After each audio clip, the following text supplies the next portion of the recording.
And a pleasant good evening to you and to yours, and welcome to the Brevard Sports Network. Good evening, everybody.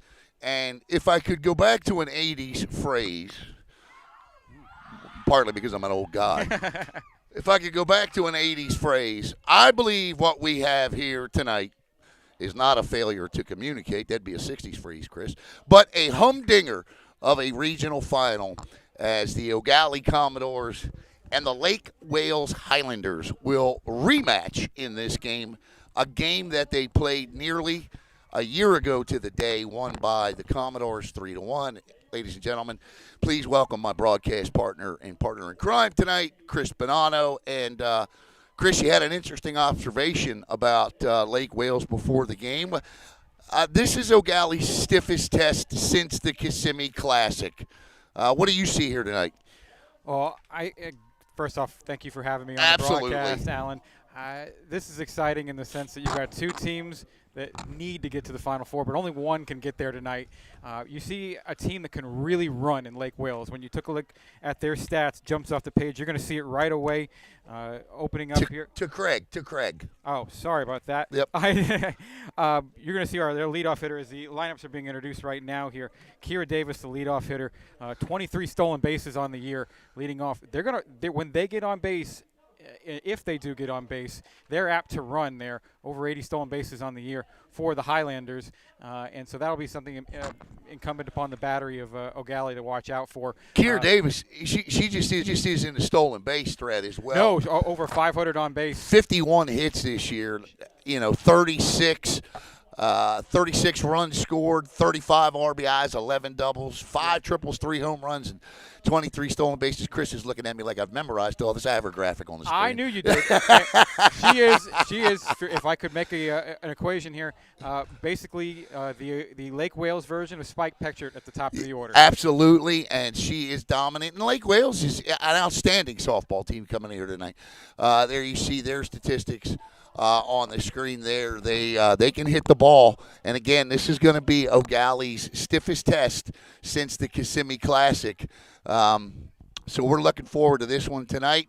As for the Commodores, well, they can hit too, Chris. They come in with a .358 batting average, and they 226 runs scored this year.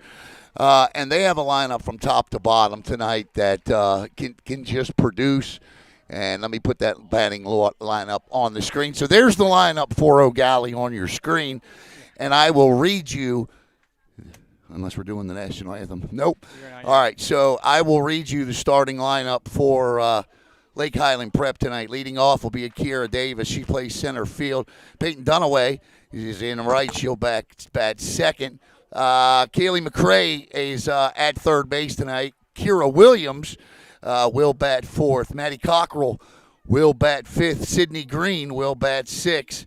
And then I believe the pitcher is batting Miriam McBurrows. Yeah, seventh. And let me just tell you a little bit about her. The junior right-hander, 15-3 this year, a 1.49 ERA, 162 strikeouts, and a 150 opponent batting average. After that, you've got number 15, Carson Maddox, and batting ninth tonight will be number 9, Cami Velasquez. So I now think we are ready for the national anthem.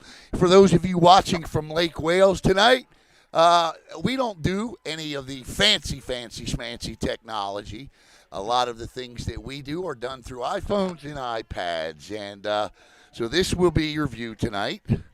And you'll be able to see first base real close. You'll be able to see the ball to the mound or from the mound to the batter's box. And so we're excited to be able to bring you this softball matchup tonight. We want to thank new athletic director Bob Collins, outgoing athletic director Todd O's, and, of course, Coach Gabe Cartwright. Speaking of the coaches tonight here, Mike Settle, according to Max Preps, Chris is in his 11th season, 189 wins against just 106 losses over 11 years.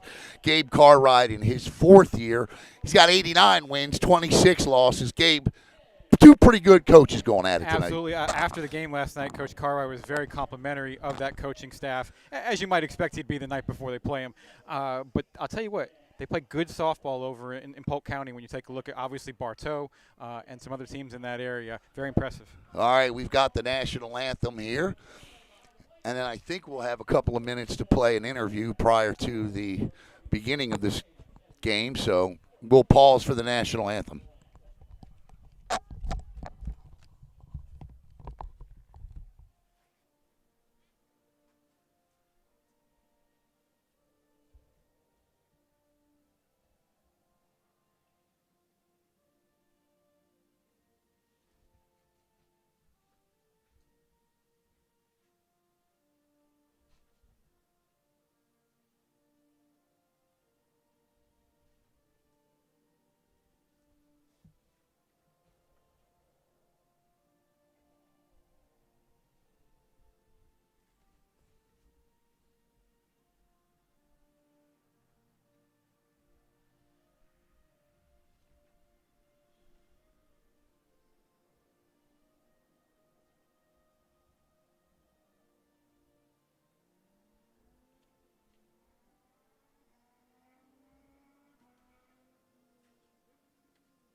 All right, Commodore Softball Complex.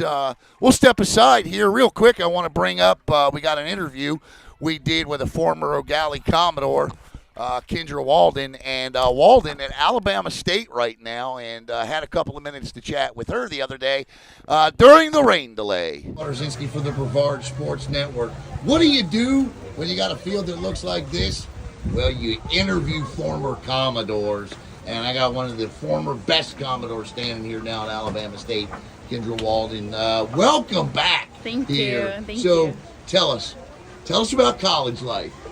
It's great. It's a learning experience for sure. But once you adapt to it, it's the best times of your life. And yeah, it's really real fun. How'd the season go for you? It was great. We had a great season. We got fourth place in our SWAC championship. So it was a great run. And yeah, I love that team. So let me ask you this.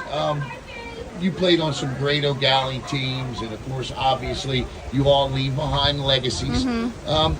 What was it about playing here that this is a great tradition? Tell me about this tradition of Eau Gallie softball. I think it was the girls 100%. The people on the team, they're still my best friends to this day, and they.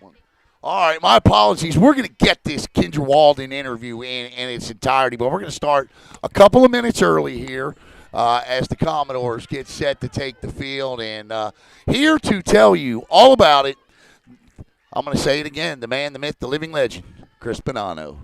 And I'm going to say it again, never been called a myth or a living legend before, Alan, but I do appreciate the kind words. So the aforementioned Kira Davis, the center fielder, is going to lead off number 6 for Lake Wales. Unlike the last two nights, we do not have to worry about weather. The wind blowing out just a little bit to right that onshore flow here, keeping it just a little bit cooler but not cool here. But overall, it's a perfect night for softball here at Eau Gallie High School. So glad you're with us. You're talking about perfect. Davis has been the near-perfect softball player this year for this team, Chris. She is absolutely amazing. And I'm excited to watch her play. Last year in this game, Chris, she gave Stout and the Commodores fits as she had 2 doubles last year in this game.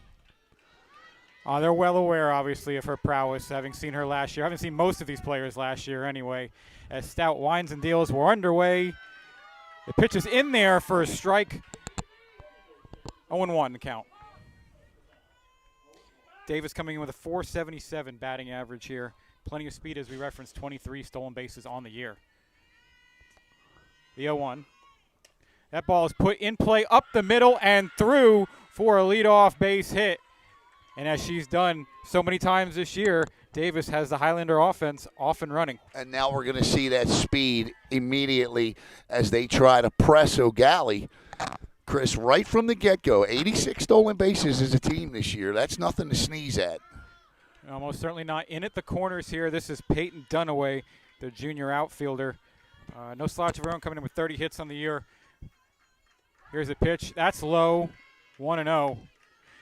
Now, Eau Gallie, this is their third day in a row playing. Lake Wales got the game in on Tuesday, an 11-1 win over Satellite. You wonder if that has any impact on the game, Malin. No, I don't think so. I think what these girls do over the summertime in terms of tournament ball, weekend tournaments, this is just the start of what's coming up for them once this high school season ends. Well, no, that ball is going to be just foul off. The Tulip fields it in foul play.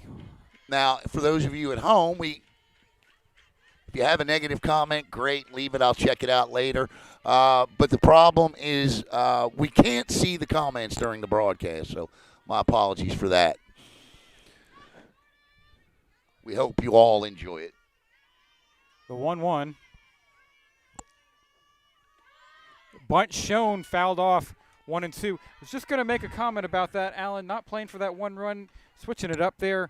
You wouldn't imagine to see it with 2 strikes now. Well, here's the thing, Chris. Last year, it was a 3-1 game. Yep. And so any run that you can get, whenever it comes, this doesn't is figure big. to be a 9-8 game with these 2 pitchers. The 1-2. Cut on. That ball is in play. Hit back to the pitcher. She'll wheel to second, just getting the What a out. play. That's fantastic. A gutsy effort there, and the force is given. That's a tremendous play because I thought as soon as Stout turned, she had no shot to get Davis. She gets her in time, and now there's 1 out in the inning, and that's a huge out because with Davis at second base, anything that reaches that outfield likely scores her with her speed. Now Dunaway has speed of her own with 14 stolen bases on the year as Kaylee McRae, the third baseman, the 3-hole hitter, and that ball is foul off. 0-1. So still plenty of speed on the base pass for the Highlanders is the junior outfielder, Peyton Dunaway. McRae this year, 370. She's got 7 doubles and a triple. The 0-1. That's fouled off, 0-2. And if you're just joining us, the winner is going to the state Final Four in Sanford. We'll know the identity of 3 of the teams tonight. A 4th will be decided tomorrow. Key West will play a team that's probably going to be American Heritage for that 4th spot. I'm really hoping that these finals. That's a ball high. Would be played on Friday. I'm not sure why the FHSAA did Tuesday, Thursday, and not Tuesday, Friday. And I would imagine that there are some graduations, I think, that are going on. This ball is hit down the right to the second baseman, going the easy way for the put out. Advancing to second on that is Dunaway. 2 down. So Spike Peckert, the second baseman, just rock solid there. And here's a look at the Commodores' defensive alignment here tonight from left to right field. You've got Evie Martin, Shyla Eppert, and over in right, Izzy Gamble had 6 putouts last night. The catcher, Kira Williams, lines a base hit to center field. Here comes, the runner's going to hold off, I beg your pardon. Williams will advance to second on a throw, but Eppert there with a throw, holding the runner at third. You know they wanted to send her with 2 outs. Oh, absolutely they did. Not sure why she held up. I guess you don't want to make the last out at the plate, that's for sure. But here comes head coach out, and I wonder if – well, we're going to have a courtesy runner here.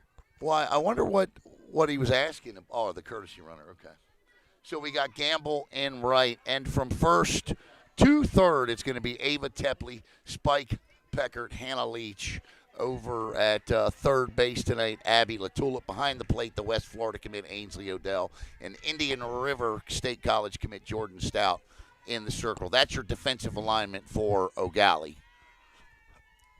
To get out of this frame unscathed, they'll have to get past Maddie Cockrell, the sophomore infielder, who has some power with 4 home runs on the season. Oh, yes, she does. She leads this team.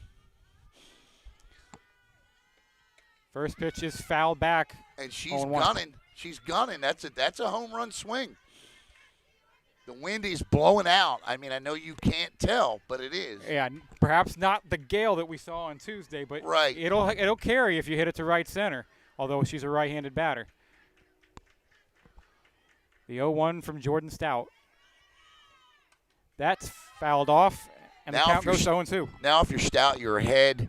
And is this a proverbial waste pitch? Yeah, well, I don't know. I think maybe you try to go get her in 3 here. Maybe you throw her something off speed, force her to chase. If you're Williams, you got to shorten up a little bit and protect. Here's the 0-2. Nice job by her not to reach. Good plate discipline there. Brings the count to 1-2. You do have a base open, although you're not really thinking in terms of that with a 1-2 count.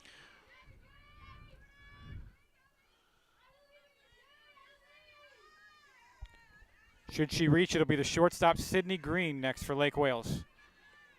This ball is hit to left field. 1 run will score. They will not send the runner on third base.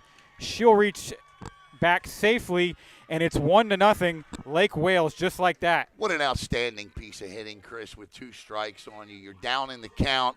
That pitch was a little bit low. She just a great job of smacking that thing into the outfield for an RBI. And for Cockrell, that is RBI number 21.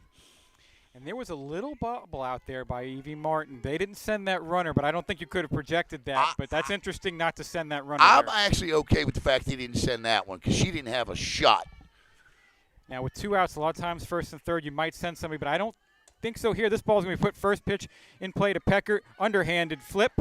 And the Commodores are out of the inning, but not before the Highlanders strike first. They take a 1-0 lead into the bottom of the first inning. I don't think Eau Gallie came in here and thinking they were going to win this thing 2-1. I think the winner of this game tonight is going to have to score at least 5 so you're runs. Going against what happened last year with a 3-1 game. I am. And listen, both of these pitchers are really good pitchers, but these are 2 of the better hitting teams you're going to see in all of 4A. In fact, I'm going to say a controversial statement. It wouldn't shock me if either the winner of this game tonight went on to win the state championship. Oh, I don't think that's a controversial. I was expecting something a lot more controversial. No, than that. I think you could potentially see a state champion right here out of this game tonight.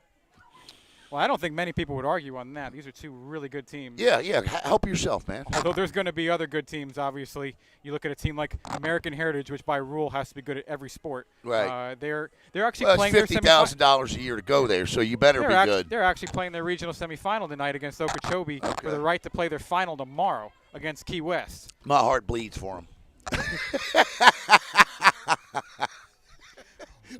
I know you're not into that, but I am, so my heart bleeds for them. Well, a lot of quality programs down there, nonetheless. However, you want to. Yeah, you can defend them. Well, we got 2 quality programs here. I love watching the talent that those programs put on the field, but I certainly got my feelings when it comes to having to face them every year in a Final Four or a state championship, and the reasons that has to be. The playing field is not always even as we come back to live action here. Spike Peckert, the second baseman, going to start us off here, bringing her plus 600 on base percentage. The first pitch is just high, ball 1. I want to thank Coastal Strength and Barbell. You'll see their commercial. Yeah, we have commercials a couple of times tonight, as well as Chrissy Lindback, the real estate expert. That one's low and outside for ball 2. So this is obviously a advantageous count for Peckert, batting .543. Again, we told you about her speed. Does she get on 20 stolen bases on the season? The 2-0. That missed. I don't know where that pitch missed. 3-0, maybe out. Yeah, it had to be out. I don't see Coach Settle over there becoming unsettled. I don't believe Peckert is swinging here, not as the leadoff batter, but let's see. McBurrows winds and fires. That's out, too. And with 4 balls, Eau Gallie's got something cooking in the bottom half of the inning. Now both teams have had the leadoff hitters aboard here, so let's see what happens here as Shyla Eppert steps in, and on deck is Evie Martin, and Evie Martin is in the top 5 in the state in home runs with 9. We'll throw her graphic up here in a minute, but here we go.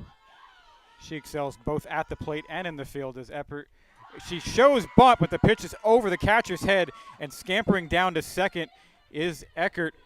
You wonder if that changes the calculus. Do you still show bunt here? Maybe get the run over to third with one out. Well, nobody out too. I think. I mean, obviously, if you're Lake Wales, you want to keep the run out for sure. Yeah, but you're almost at a point right now to where you're just going to play the next 3 outs if that makes any sense. The 1-0 slaps at it and missed. You got to slap all the way through. Slap hit. Shiley Upper's a great slap hitter. I think she pulled up a little too early on that one. Would all things being equal, you like to pull this ball maybe as well? Yeah, I think you need to get this. You're absolutely right, Chris. You want to advance the runner at the very least. You're going to advance the runner with another. I'm going to call it a pass ball on that one. So here's the thing, okay? As outstanding of a pitcher as she has 78 walks this year, Zamira McBurrows. She will walk hitters, and against great hitting teams like Eau Gallie, that's where the walks can kill you comment will come in.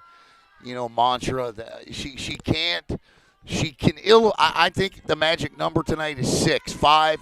She walks any more than that tonight, and they're in trouble. We saw Eau Gallie against Merritt Island take plenty of base on balls. Yeah. They've got good plate discipline, and you're right. That's something that we'll have to watch throughout the evening. On this 2-2 pitch here, nobody out for the Commodores. That ball is fouled out of play. Still 2-2. So sometimes, again, if you're watching from Lake Wales, I think people in Brevard County, I get a little. I'm working the camera, doing the color, and Chris is doing the play-by-play. Oh, so, I'm getting a free ride here. I get a little behind on the balls and strikes, but Chris will give them to you after every pitch. The 2-2, cut on and missed. That's a big strikeout. Big out. And there's one away. Now Evie Martin steps in, Chris, and Evie is just. The thing that we love about Evie here on the Space Coast is that she's just a sophomore. Yeah. Batting 440 this year. She's got power. 40 hits, man. 9 home runs. 9 home runs, 40 RBIs, which is credit to the hitters in front of her as well. Throw down to third base. Nothing doing there. Almost got past the third baseman. She was 3 for 3 in the regional semifinal. Her and both Jordan Stout 3 for 3 in the game. A couple of RBIs in that one as well. You can imagine the Highlanders may be careful here as McBurrows delivers the 1-0. Cut on and missed. 1-1. As you see Martin wield the ever-popular pencil bat. Yeah. Yeah. West Florida commit on deck, Ainsley Odell. The 1-1. Ooh, that's a beaut right there, but I guess that it was outside. Won't be called a strike, and I think you're seeing a very tight strike zone being established early. That may play in, obviously, well, to your thought that there might Settles be some is going to have here. to tell McBurrows, listen, you got to stay locked in. The 2-1. That's Low. low, and now the count is at 3-1. And I think you got to come after Martin here if you're McBurrows. Yeah. It's a hitter's count for sure. The obvious. He winds and deals. Takes ball 4, and an ecstatic Eau Gallie dugout celebrates as Martin scampers to first base. Still 1 out, and the Commodores certainly have a threat cooking here as Ainsley Odell, the catcher, steps in, the cleanup hitter. Odell coming in with a .459 batting average, 3 home runs, 14 doubles, so plenty of power here. We'll see if Martin goes with 1 out. I think she might. Well, Cartwright hasn't run as much as he did this year as he did last year. They only had 56 stolen bases this year, which for a Gabe Cartwright team is not a lot. Yeah, you're tempted here anytime you get a first and third situation with less than 2 outs. And we saw a lot of runners get thrown out in that semifinal game. The 1-0, that's cut on and fouled off. 1-1. 1 out here. In the bottom of the first inning, we've already got a fun game here. Yeah, Alan. no, I mean, this is exactly what we expected.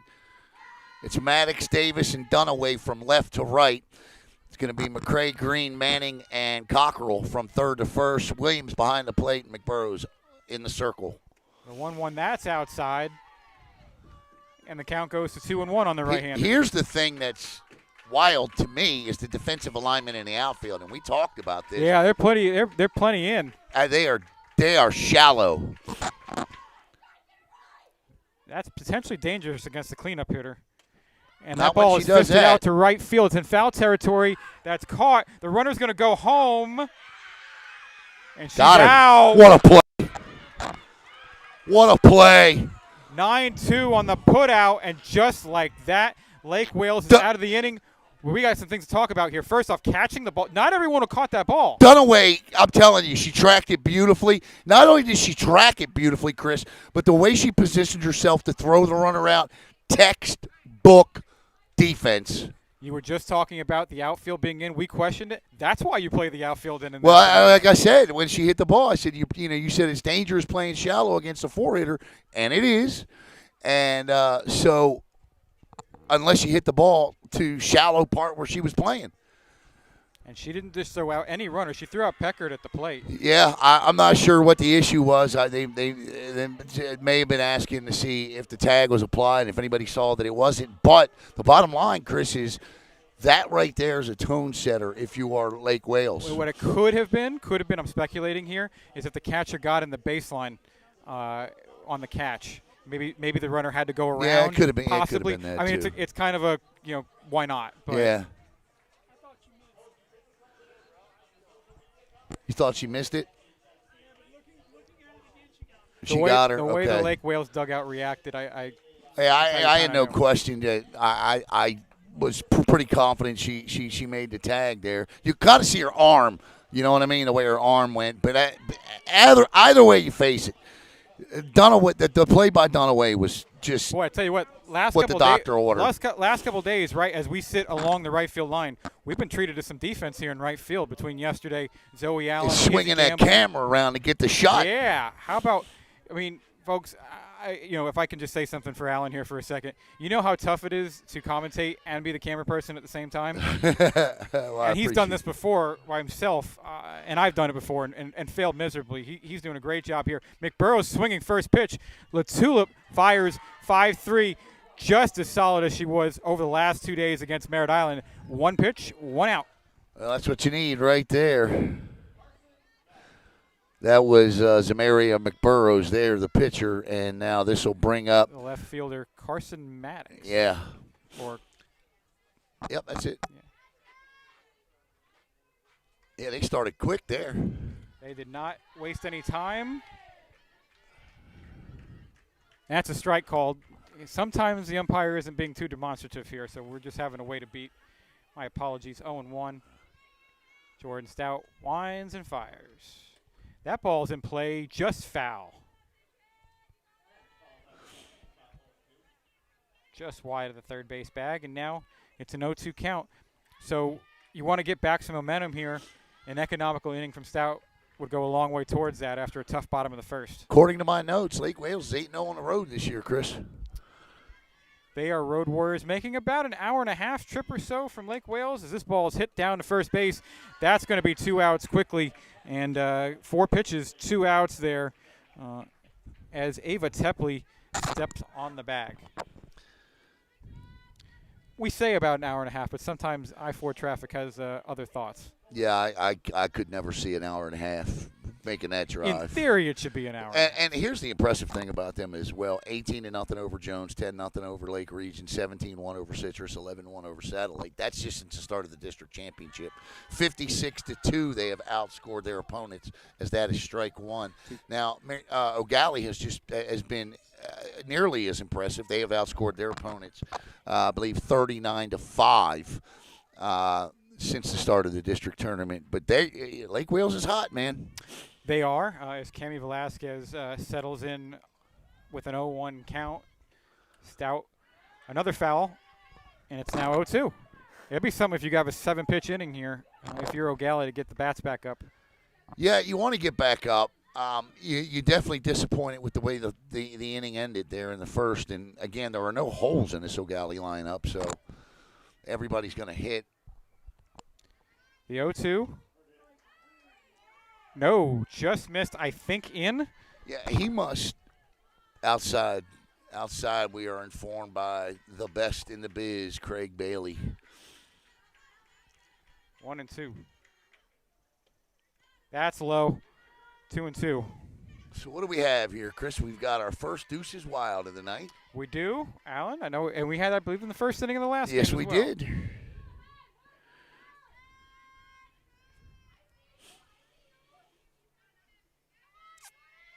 The 2-2 to Velasquez. Oh, That wow. ball is hammered to left There. field. Foul. Foul. Not by much. No, it wasn't. And if that's fair, she's on second base. Yeah, that's a dangerous pitch right there. I think you got to take a little something off here. She's sitting on her fastball. Just a hair ahead of that one Yeah, that time. she was. But, yeah, you're right. It would not be surprised to see something off speed here. And this is your 9-hole hitter, by the way, Yeah. Alan. Shows the type of depth that they have as well.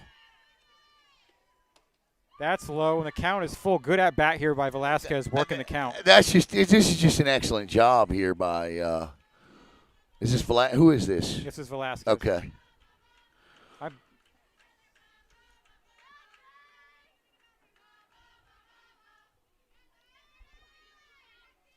Full count pitch. Cut on and missed. That'll do it for Lake Wales in the top of the second inning. Middle second, it's Lake Wales 1, Eau Gallie nothing.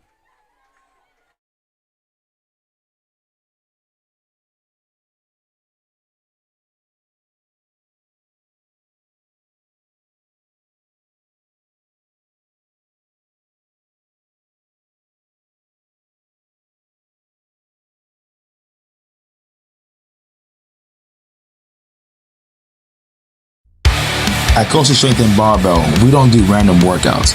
We follow a proven system built for results. Everything we do has a purpose, whether you're an athlete, chasing performance, or you just want to get stronger, healthier, and more confident. We focus on what actually matters. Proper movement, full range of motion, and strength that carries over to real life. With our Coastal Conjugate system, we train with intention by identifying weak points and fixing them so you keep progressing. From beginners to competitive athletes, we meet you where you are and push you forward. If you're willing to work, results will speak for themselves. Coastal Strength and Barbell. Results that show and coaching that matters.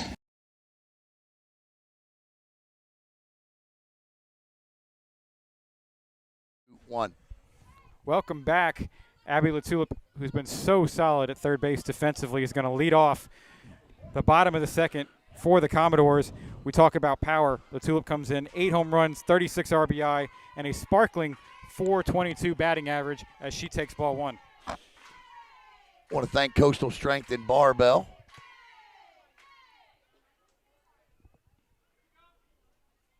for sponsoring tonight's game.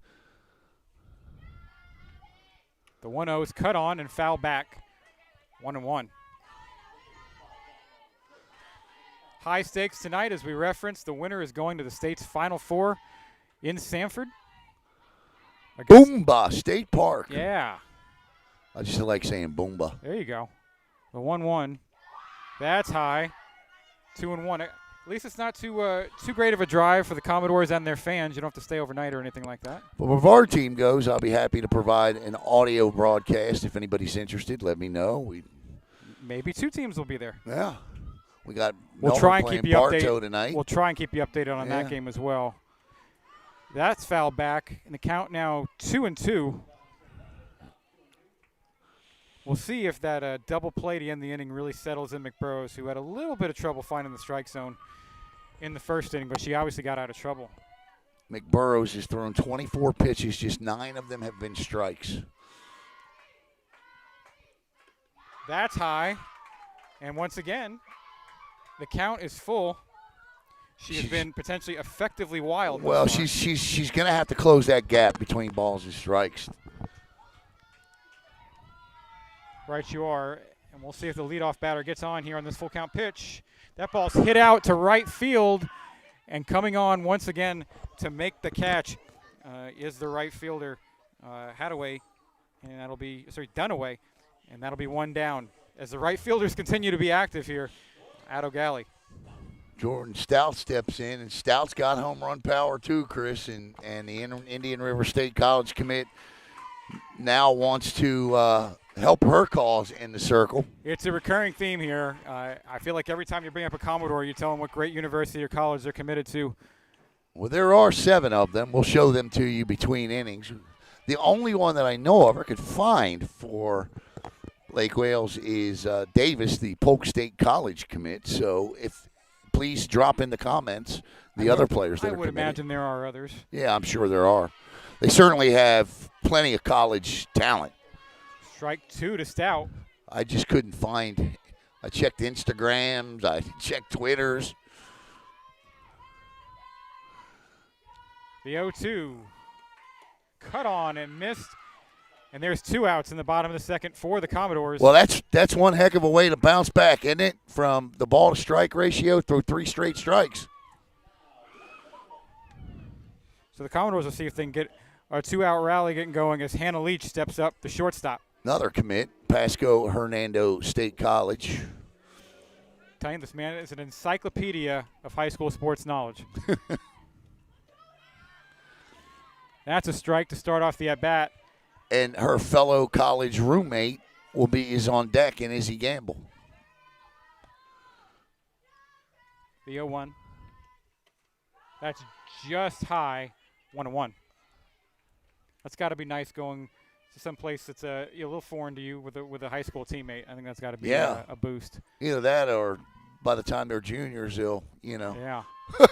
be at each other's throats all the time. Well, we'll hope for the former. No, of course we will. Count is 2-1. I can think of some high school teammates I never wanted to see again. 2 outs. The Highlanders nursing an early 1-0 lead here in the bottom of the second inning. That's fouled out of play. And Alan, your favorite count? Yep. 2 balls, 2 strikes, 2 outs. Inning 2. Can't put another 2 up on the table if you're playing poker, but you can on that scoreboard. And let's see what we come up with here. An off-speed pitch is low, and Leach has worked the count full. So this is the second full count she's had this inning. The first one resulting in a fly out to the right fielder. Should she reach, it'll be Izzy Gamble, the right fielder, who has 4 home runs. How about that? An 8-hole hitter who has 4 home runs in the season. It's just, they come at you in waves.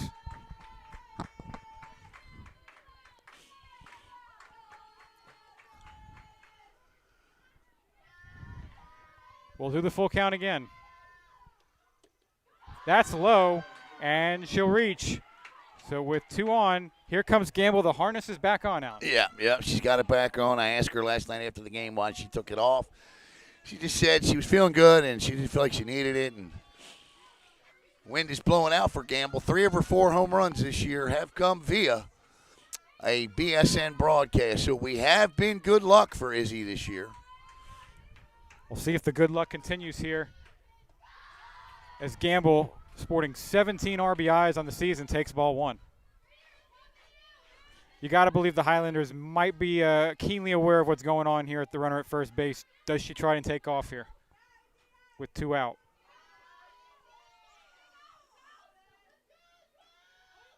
Ball is put in play up the middle. Fine play by the second baseman. I thought the ball got up the middle. Great play. And a really neat little backhanded flip to the shortstop to end the inning. That's an impressive play there by Kylie Manning, the flex player, on the 4th.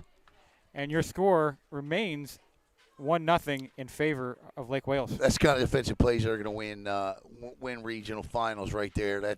That's a great play. We're still on. I'll let you know when we go off. I'm going to show the college commits on the screen there. There you see Jordan Stout, Izzy Gamble, Hannah Leach, and Spike Peckert. Stout, Gamble, Leach, and Peckert. Peckert going to FAU, Leach and Gamble to Pasco Hernando State College. Stout, of course, as we mentioned, going to Indian River State College. And the other 3 college commits on the roster is Shyla Eppert, Abby LaTulip, and Ainsley Odell. And for those of you who are watching the broadcast from the Eau Gallie side of the equation, indulge me, if you will, for a minute as I retell the story about Ainsley Odell, who committed to the University of West Florida when they were a Division II school. She commits, and they have become a D1 school. And so she's going to go play D1 softball. And speaking of D1 softball, here comes Polk State College commit Keira Davis, and she's first pitch over to the FAU commit Peckert over to Tepley, and that is quickly out number one. Boy, that whole sequence was breathtakingly quick, right? Got in the bat, I- made good contact, obviously just Yeah. right at the second baseman, poolside, and that's one pitch, one out. As Stout has really settled in with some economical outs here in the last couple innings. No doubt about it, as Dunaway now steps up. And I'll tell you what, so far she's got the play of the game, the da-da-da, ESPN web gem moment, if you will, the double play to keep the Commodores off the board. First pitch is a ball. Second pitch from Stout is ball two. And I wonder, was there any thought to letting that ball go? It was pretty deep. It took a really good throw to get a fast runner. Martin Eppert and Gamble from left to right for the Commodores. The 2-0. That's got to be a strike. It is. 2-1, and in the infield, it's Latulip Leach, third and short, Peckert at second, Tepley at first, and Odell behind the dish. The 2-1 on its way from Stout to Dunaway. Ground ball down to Latulip, over to first. Easy peasy. Almost lemon squeezy, but had to stretch there for out number two. And just like that, there are two outs here in the top of the third inning. And another tight one between these two. And up next will come McCray. That's a nice stretch there by Tepley at first base. Throw was a little bit low, but she went out and got it and was able to get it in the web of her glove. Kaylee McCray, just a sophomore, so it's quite possible these two teams could be staring at each other. There's a shot up the middle by McCray, and she'll reach first with two outs here. And you wonder if she's going to be taken off here again with two outs. I think you push them here. We'll see what Coach Settle does as Kyra Williams steps in. And Williams this season, 436, 29 RBIs, 41 hits. So she's capable. Very capable. We've already seen that in this game. She does have an RBI to her credit. Yes, she does. Well, McCorkle's got the RBI. I apologize. Yeah, Corkle has the RBI. Williams is 1 for 1, though. That's right. They held the runner. Yeah. I apologize. That's a ball low. 2-0 here. Game moving at a so-so pace. I wouldn't say it's fast. I wouldn't say it's slow. Certainly quicker than the 57-minute first inning we had the other night. Stout with the 2-0 on its way. Inside, and now it's 3-0. And interesting here, I give her the green light. If this thing is anywhere in her wheelhouse. With a 436 hitter, yeah, a clean off-ball hitter, I tell her, with two out, I give her the green light. Take a shot here. Take a chance, take a shot. And that's ball 4. And now a little 2-out rally by the Highlanders. And this is not the player you wanted up with 2 on and 2 out. As Mighty Cockrell steps in. Cockrell led the Highlanders, or leads the Highlanders, I should say, with 4 home runs this year. And here comes skipper Gabe Cartwright out to have a conversation. And I think he's going to tell her, we want to make sure we stay out of her wheelhouse. Well, I think one thing to think of yesterday, when she walked a couple batters, did Stout. Cartwright went up, and she immediately settled down, so maybe the thought process is similar today. Sometimes, if you went out in the backyard and threw a bunch of pitches, it's a tiring thing, so it may be as much a physical thing as a mental thing, although, again, Stout had been pretty good until the last couple batters here, and just a little bit of trouble here with 2 outs and 2 runners on. Here's the other thing, too, tonight. We haven't seen Eau Gallie's got some thinking to do in terms of how are they going to position this defensively as well. Are they going to shade a little bit? And I'm not talking about the outfield. I'm talking about the infield. They're going to shade this a little more towards the middle. That might have been as much what the meeting was about as anything. So here comes Maddie Corkrow in, and she does have the RBI. She is also 1 for 1 tonight. And I believe she is also just a sophomore for Lake Wales as well. So as much as we talk about the returning talent in this county, certainly Lake Wales has got some great talent returning as well. That's going to be upstairs, and we're going to be 1-1 here with 2 outs. Yeah, really amongst the leading players for Lake Wales, only Davis is a senior. So Yeah. a lot of returning talent on the ledger next year for Lake Wales. I don't know where that went. It went to It's Izzy caught Gamble, right of field. course, and of course she's going to make the catch. And Jordan Stout gets out of that one with 2 on and 2 out in the top of the third. We're going to the bottom half of the third inning. We got us a tight one. 1-0 Lake Wales.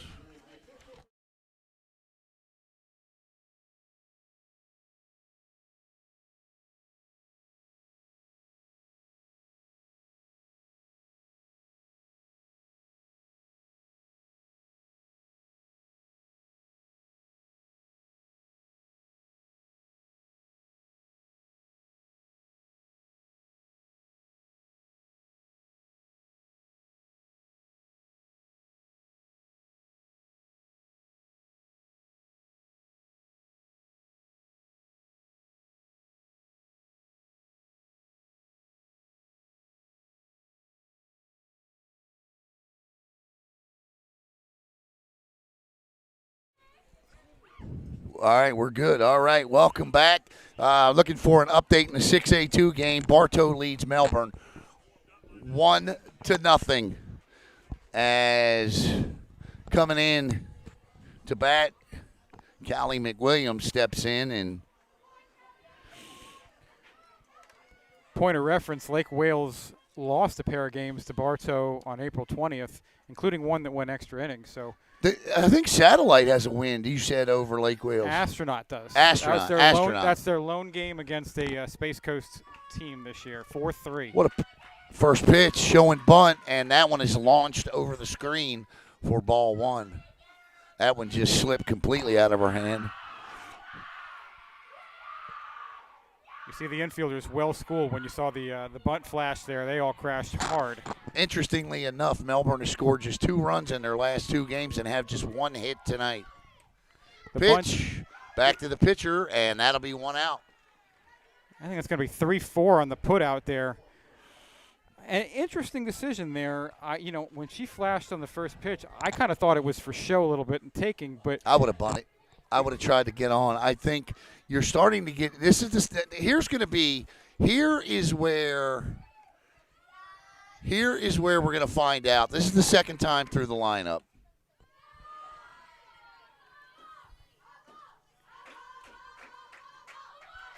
you got the top of the order now here. Peckert looking to start it off.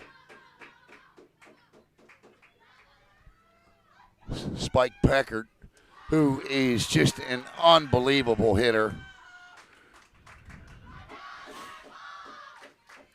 Peckert, Committed to FAU. 543 this year.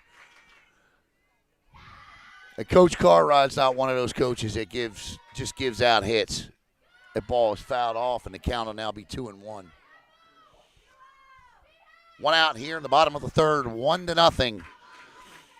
That run scored back in the top half of the first inning. I don't know if I'm reading too much in this, Alan. The Eau Gallie dugout's as loud as it's been at any of the last 3 days. So- Maybe a sense of urgency here. Spike Peckert, oh, what a play. And I know it's routine, but Green over there stayed down on that ball, made sure the hop didn't eat her up in any way, and gets the out at first base. You could see the two-hand technique, and it was spot on, and that's 2 outs. With a runner with the speed of Peckert, there's Yeah. really no room for a bobble or anything like that. You got to make the routine ones, right, Chris? Yeah, and she did there. Shyla Eppert steps in. Eppert fouls one off for strike 1. I don't know why I keep hitting the ball.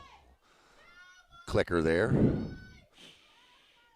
I wish you could see what Alan does to make this happen. The amount of energy, mental energy that you expend on this and prep for this is incredible.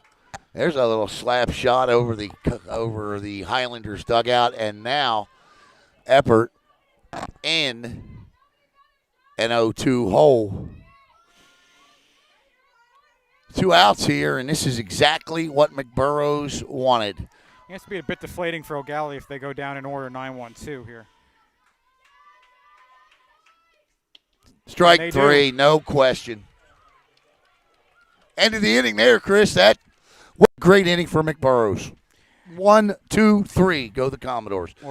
Back with the top of the fourth here on BSN.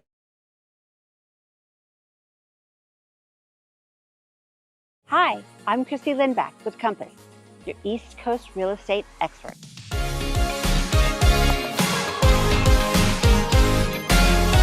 When it comes to selling your home, experience and strategy matter. My team and I make sure every detail is handled, so you get top dollar and a stress-free experience. We bring in professional stagers, high-end photographers, and cinematic videographers to showcase your home at its best. Because every showing starts online, and we make sure your home stands out. With consistent communication, strong negotiation skills, and local market expertise, I guide you every step of the way. Because here in Brevard, when it comes to real estate, Chrissy knows. Ready to buy or sell in Brevard? Visit Chrissy Knows, and let's get started.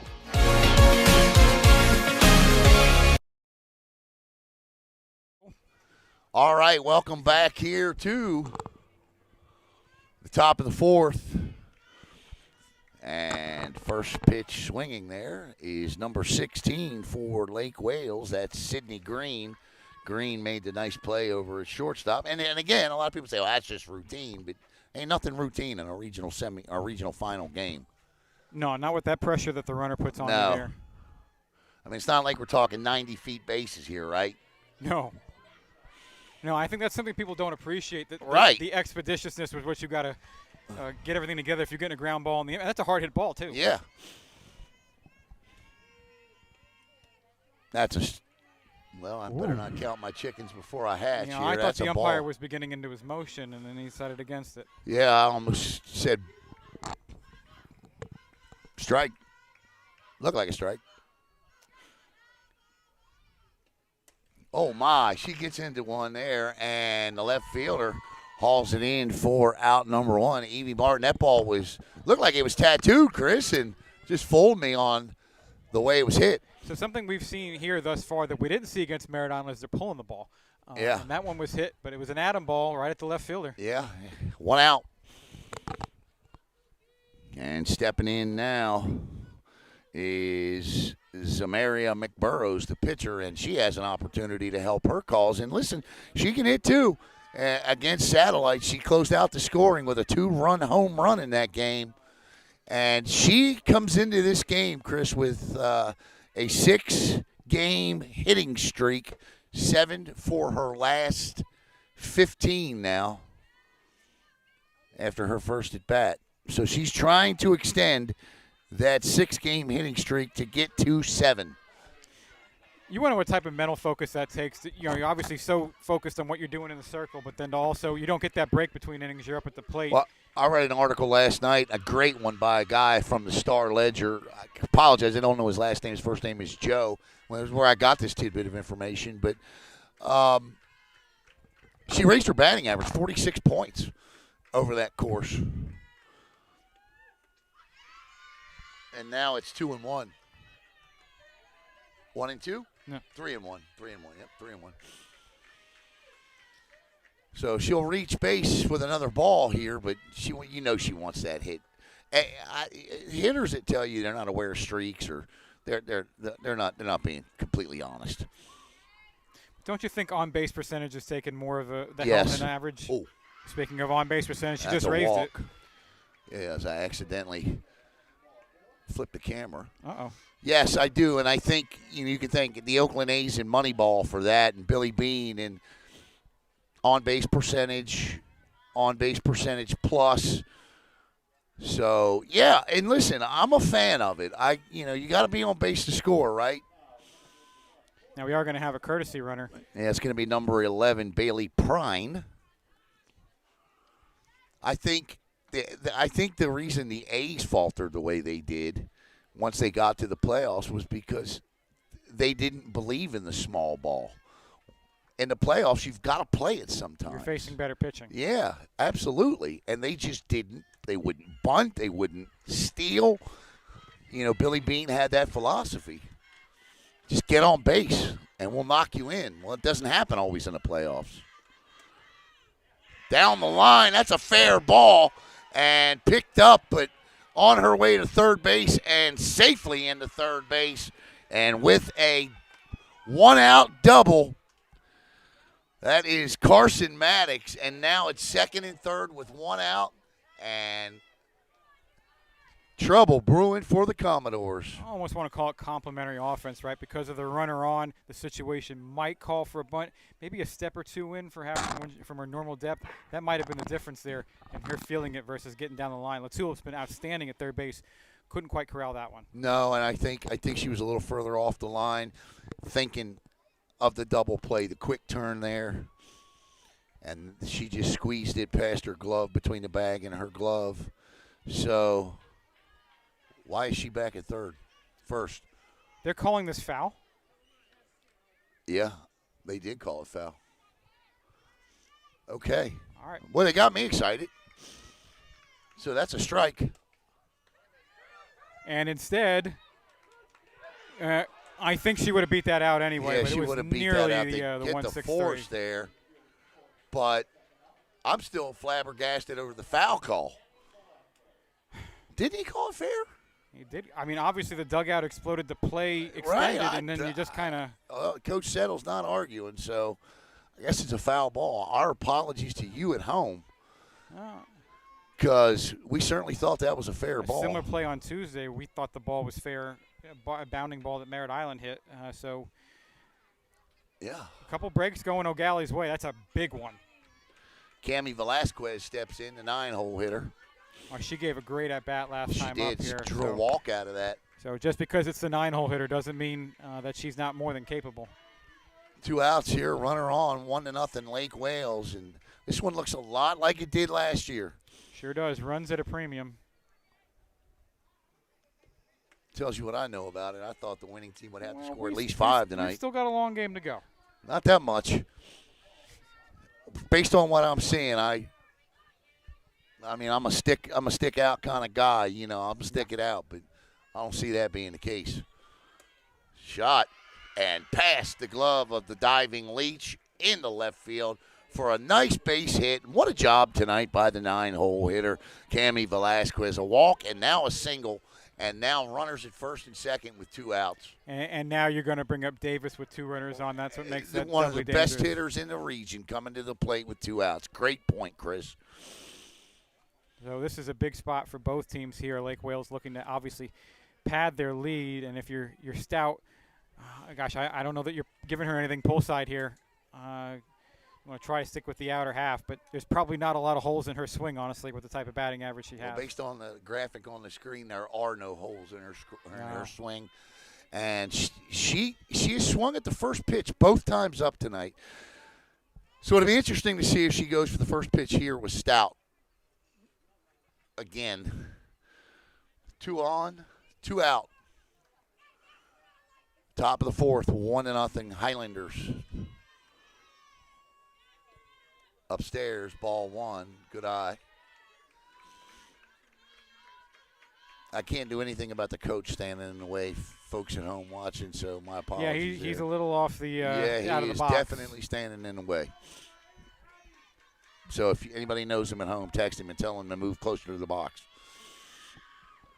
Shot, and that's going to get through. Are they going to send the runner? No, they're not. They're going to hold the runner, and now bases are loaded. Go ahead, Chris. That may be a callback to the first inning where she delivered a strike, and she delivered another one there. The runner's out if they send her. Yeah, so that's I agree, fantastic and I think Everett's that's part. a great job, again, station to station here, and then you're letting the top of your order come up and do damage. And now you got Peyton Dunaway stepping in, and Dunaway scored a run tonight, but she doesn't have a hit yet. Had that outstanding play in foul territory in right field. She's going to look at strike 1, though. So all sorts of hard hit balls this inning, but still no damage done yet. But there's no more room left to wiggle out here for Eau Gallie. That's strike 2. So now this is mano-a-mano, my best against your best with no place to put her. 0-2. 2 outs, bases loaded. Stout to Dunaway. Stout gets the sign. Wines, kicks, delivers. Popped up. Izzy Gamble all day long. Out number 3. And the Highlanders leave the bases loaded.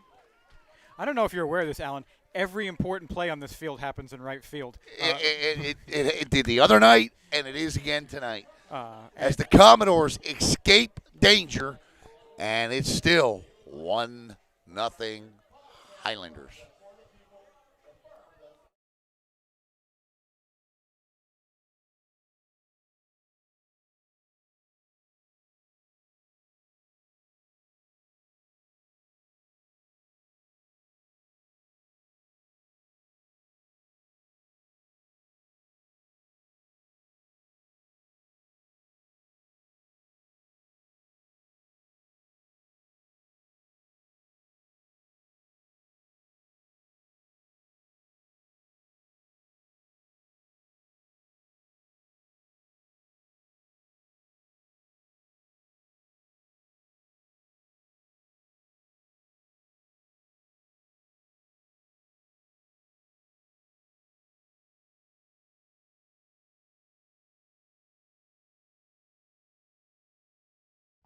All right, welcome back here, and as we go to the bottom of the 4th inning, and Chris, the one thing that frightened me for both Melbourne and Eau Gallie heading this late into the season was we saw the run production go down a little bit for both of these teams, and obviously the pitching gets better, but I don't know. We'll see here as we enter the bottom of the 4th inning.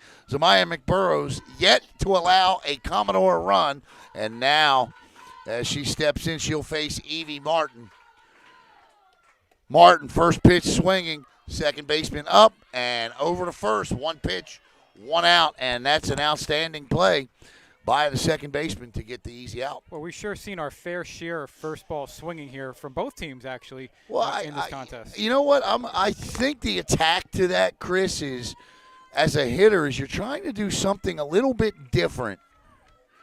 And, well, obviously didn't work. Ainsley Odell steps in. Second baseman is, I think that's Kylie Manning out there playing second base.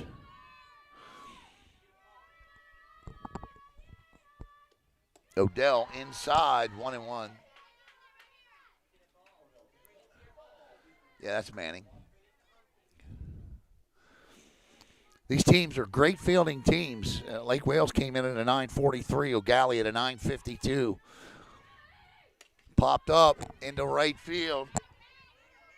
And Dunaway over the shoulder, making it look easy out there. You know, I almost jumped in and said I thought it overshot her, but she went back on that ball, made a really nice catch. Yeah, there's another play in right field. And that's one of those where the wind not blowing quite out to right field. That made all the difference between a double or triple and out number 2 in the inning. Well, they are playing shallow, too. They are. She had to chase on that. Yes, definitely are.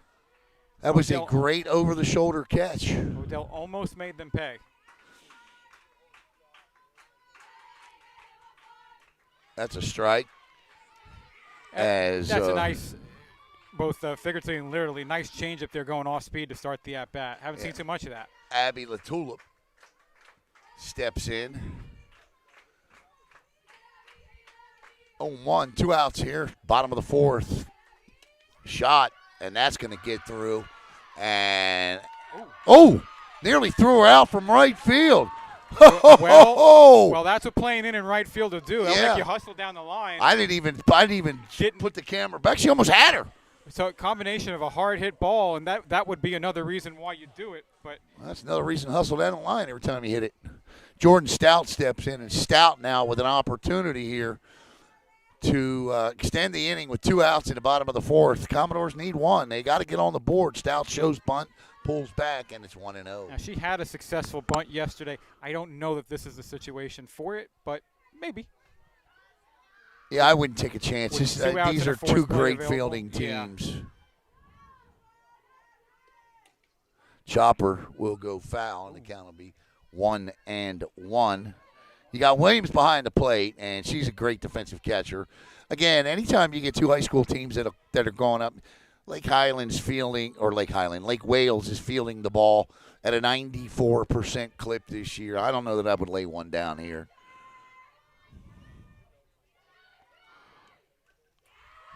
Well, I tell you, I was worried about that last night doing all the prep work. I said, how many times, because they are the Lake Wales Highlanders, how many times was I going to call them the Lake Highlanders? I hope the Lake Wales fans will apologize. I've done the same thing. Yeah, it's an out-of-area team. We're not used to too much. If I can say, beautiful campus. Yeah, absolutely. Strike 3, swing and a miss.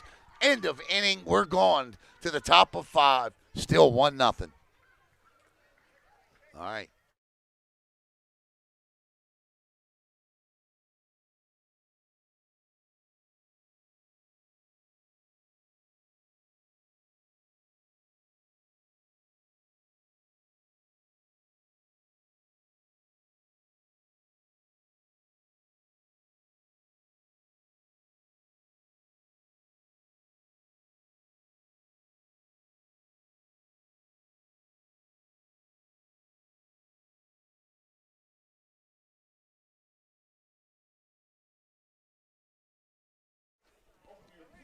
Welcome back to the Commodore Softball Complex, and I got a score update on the Melbourne Bulldogs, currently in the I think it's the 5th inning.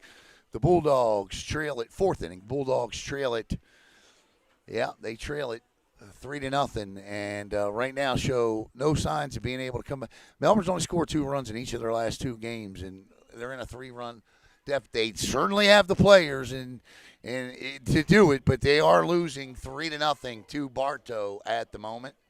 As we go to the top of the 5th inning, here is the man that will take you through it, Mr. Christopher Bonanno. Thank you, Christopher, by the way. I appreciate that. Top of the 5th, Eau Gallie looking to hold it right here. First ball swinging, Latulip, and that's going to be a base hit. I'm going to give that a base hit for Kaylee McCray. I think that should be a base hit. I'm with you. It's a hot shot.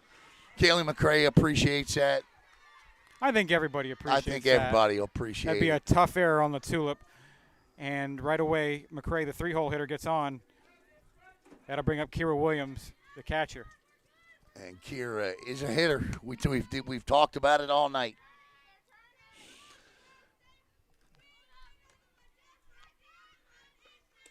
That ball's put in play, too. Shortstop to second, over to first, not quite in time, but a nice turn there nonetheless. Going to be 1 out in the inning for the Commodores after 2 pitches. Good fielder's choice. They got the out ahead, and that's always important to get the first down. Well, are you surprised with both teams being so aggressive? Yeah, I am. I really am, Chris. Given the fact that McBurrows has issued 78 walks this year and was wild early in this one, yeah, I am surprised they're a little aggressive early. Number 2 comes on to run. That's going to be Lana Davis for the catcher. It's Maddie Cockrell once again steps in, and right now Maddie Cockrell's RBI is holding up. Yeah, Matt Cockrell 1 for 2 tonight with that RBI. So the sophomore, 4 bombs this year. Boy, it'd make her day. Yeah, after a helter-skelter first inning. She can get a hold of one here. That's a strike. A strike to start off. To Cockrell, the 5-hole hitter. Stout still on for the Commodores, who trail 1-0.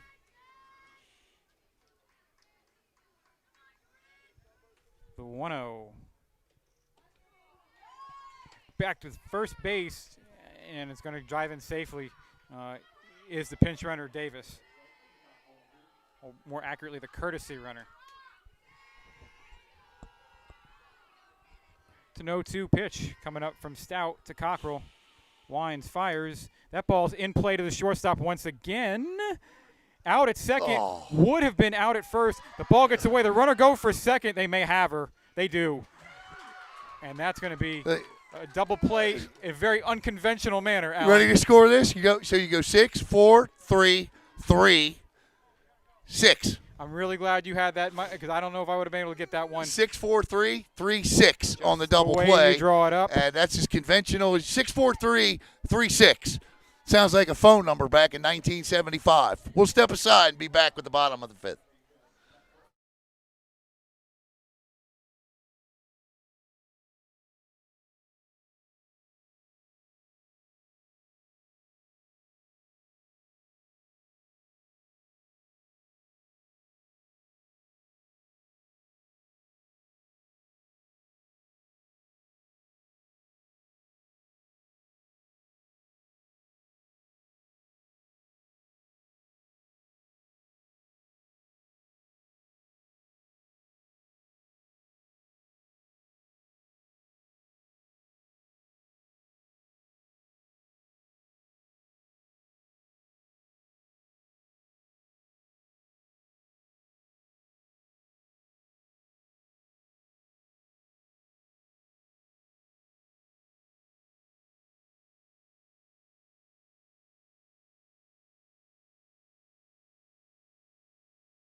All right, welcome back to Commodore Softball Complex as we go to the bottom of the 5th inning.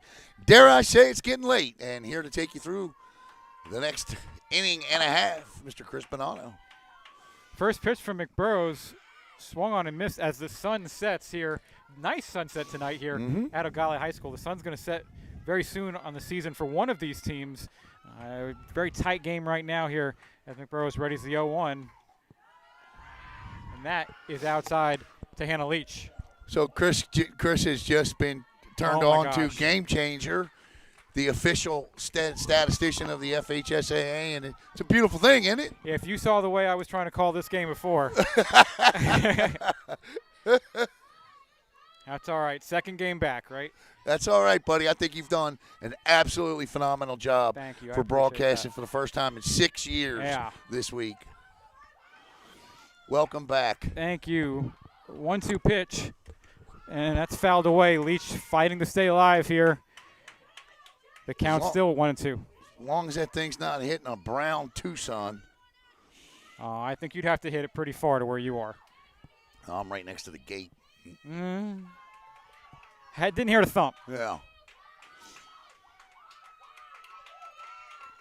The 1-2. That is low. Count runs to 2-2. And then up here, it'll give you the hitter and the pitcher. McBurrows has thrown 60 pitches. Leach walked last time up.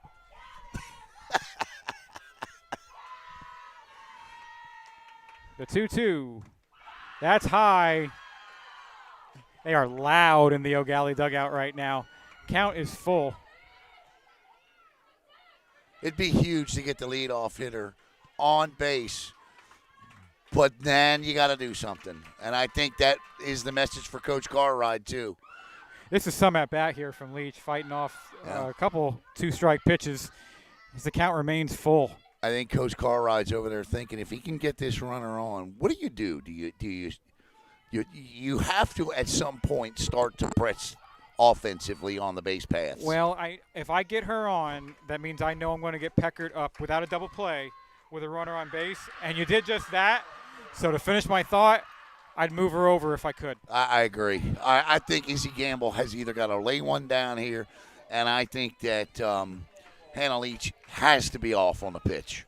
Yeah, I think you lay one down here. McMillan is what she is, and then you give Peckert a chance to drive her in to tie this ball game. Well, you got Callie McWilliams coming up, too. So here is Izzy Gamble, who has been absolutely fantastic in right field over these last 3 days, really. She struggled at the plate, though, here. Yeah.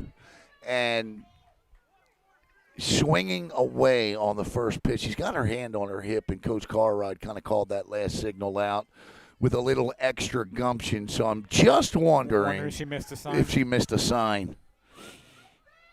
Yeah, I really think the bunt's in order here, but they may feel differently. It is, and it's – was it touched? Foul ball. Yes, it was touched. That's going to be 0-2. If it hadn't been, you could have essentially gotten the job done there. And now you would think the bunt with 2 strikes is off. You'd think. It's not a foregone conclusion no, in a one-run not game. Softball, it's not, but Izzy didn't look thrilled to be bunting there. Well, let's see if she can get the runner over one way or another or get herself on. That ball's crushed to right field. Back goes Dunaway. She makes yet another catch back there, and that's one away.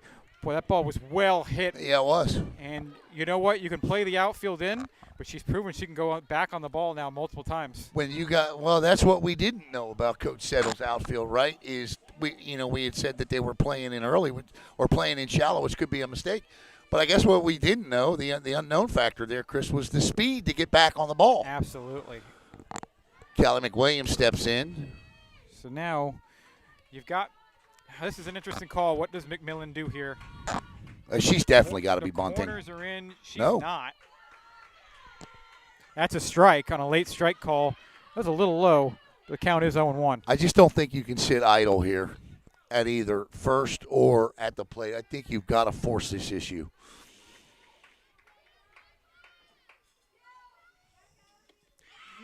Counts 0-2.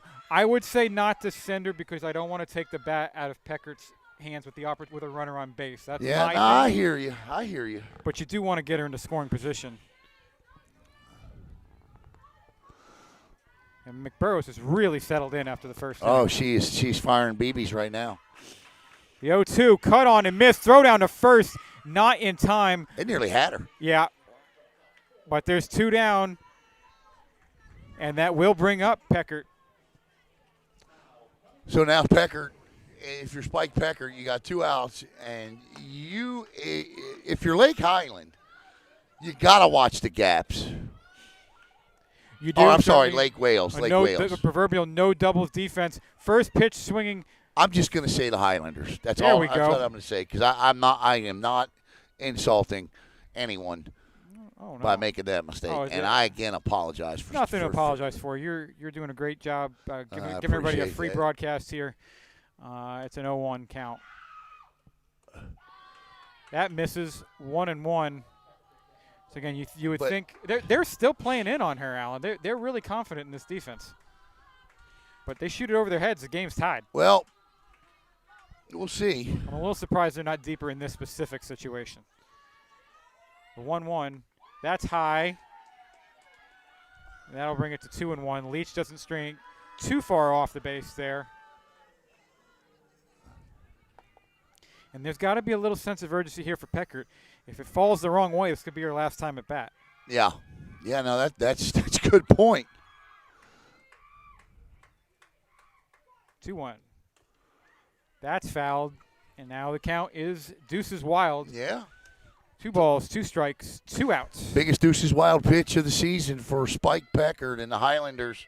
And center fielder is, I'm going to show you how, for Lake Wales, just how in the center fielder, that is shallow, man. I'm just surprised with 2 outs with a hitter this good. But it's in the great situation. defense if she You can't can't- put it yeah. over the head. That was really close, And but the count's full. And here's the other thing, Chris. That's a psychological thing, too, as a hitter. When you look up and see the outfield shaded in further than, you feel like you're being disrespected. Yeah.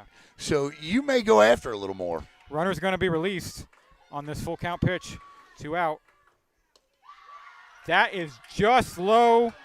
An enthusiastic Peckert takes first base, and that is going to bring up Eppert now with 2 down.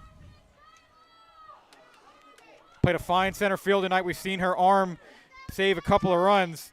Eppert's got some RBIs this year. This is the 3rd opportunity the Commodores have had with a runner in scoring position tonight, and none more important, Chris. And that was an issue yesterday, even against Merritt Island. As Eppert takes the ball low, we'll see if it's becoming an issue. Certainly now, the bottom of the 5th inning.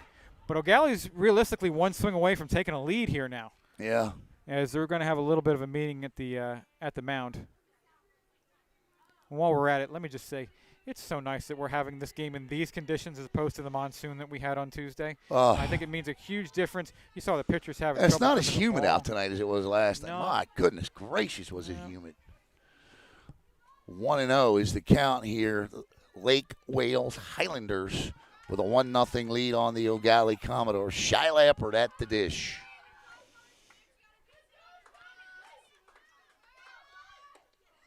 That's right in there. So whatever was said worked. Count is 1-1 as Eppert looks to either tie or perhaps even give the Commodores their first lead of the game. You definitely want – listen, no disrespect to Shyla Eppert, but you got to get her because you don't want Evie Martin up at the bases loaded. Oh, they got her this time.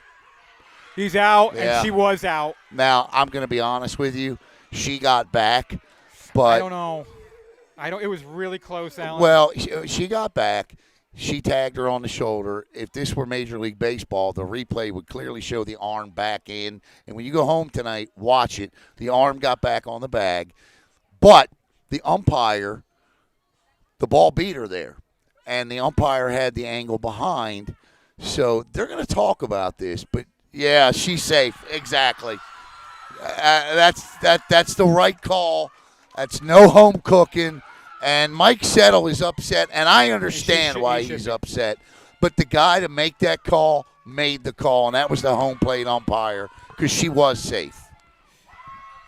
I'm going to say I can't wait to see the replay tonight. We're Yeah. I thought real time she was out. Nah. Now, having said that, Eau Gallie's been flirting with fire over there at first base, both with multiple Yeah, runners. no doubt. And there's no reason to do that with being the trail No, runner. I agree. That's not using your head. But she did get back. Meanwhile, it's 1-2. Yeah, 1-2 now. That was a great throw by the catcher. And had the tag been in front of the bag, she has her. But she hit her on the shoulder with it.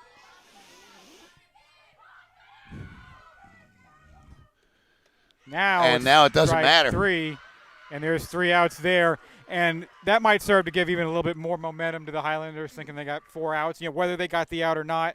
Yeah, it just doesn't matter. I fired them up even more. And so that'll end the 5th inning, and we'll be back with the top of the 6th here on Brevard Sports Network. Yeah, she was out. Or no, I'm sorry. She was safe. You'll see that tonight when you go back and watch. I'll send you the clip. I can. Because I'm going to pull it. So I'll send it to you. As soon as I get in the car, I'm going to pull it. Because I want to make sure. Because I stake my. I'm all in. At Coastal Strength and Barbell, we don't do random workouts. We follow a proven system built for results. Everything we do has a purpose, whether you're an athlete, chasing performance, or you just want to get stronger, healthier, and more confident. We focus on what actually matters. Proper movement, full range of motion, and strength that carries over to real life. With our Coastal Conjugate system, we train with intention by identifying weak points and fixing them so you keep progressing. From beginners to competitive athletes, we meet you where you are and push you forward. If you're willing to work, results will speak for themselves. All right, welcome back here. And we want to thank Coastal Strength and Barbell as we go to the top of the 6th. And here to tell you all about it, Chris Bonanno. Sydney Green leading off, and the first pitch hits her, and she's going to take first base just like that. Not the way you want to start off, obviously, if you're the Commodores. No, because they get a run here, and I got a feeling it is it could be, unless Eau Gallie starts swinging the bats better, great insurance. So McBurrows now, let's see what Lake Wales does. I think they're thinking along the lines you are. You can manufacture a run. It's much harder to do. 86 stolen bases. I don't expect her to be there very long, and it would not shock me at all to see McBurrows bunt. Bottom of the order, though, for Lake Wales. No bunt and a strike to start off from Stout.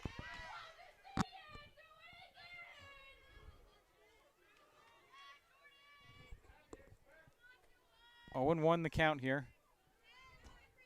As Stout readies to pitch.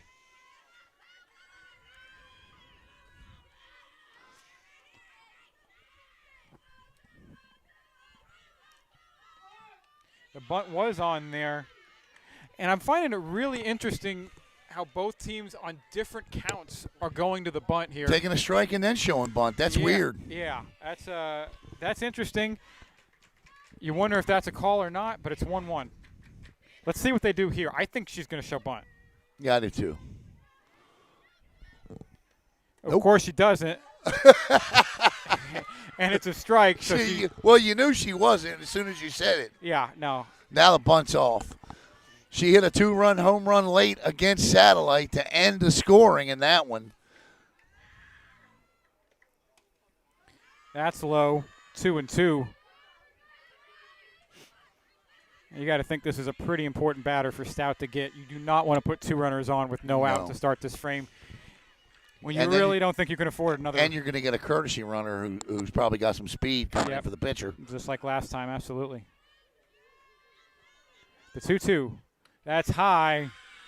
Well, the thing Stout can't do now is lose her after being ahead 0-2. No. She's got to fire it in there, and whatever may happen, may happen.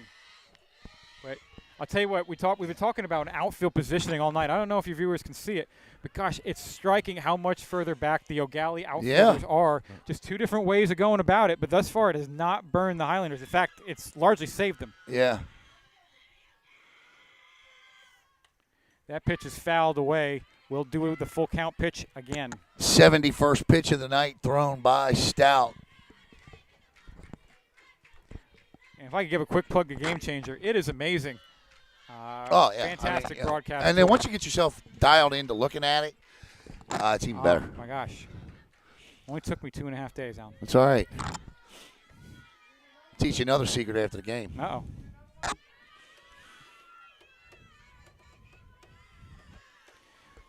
Full count pitch to McBurrows. That ball's hit out to right field. That's foul. Well hit ball, but solidly foul.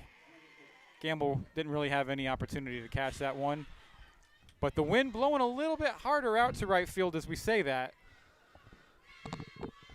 Kind of feels, it's like a bittersweet feeling here tonight, regardless of what happens here. This is our final high school spring broadcast of the season. Well, we're going out with a good one, Alan. Yeah.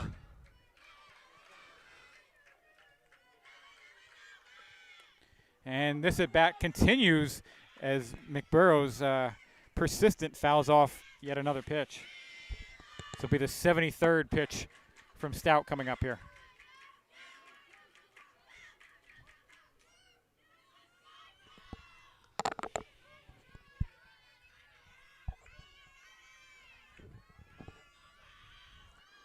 Here's your full count pitch.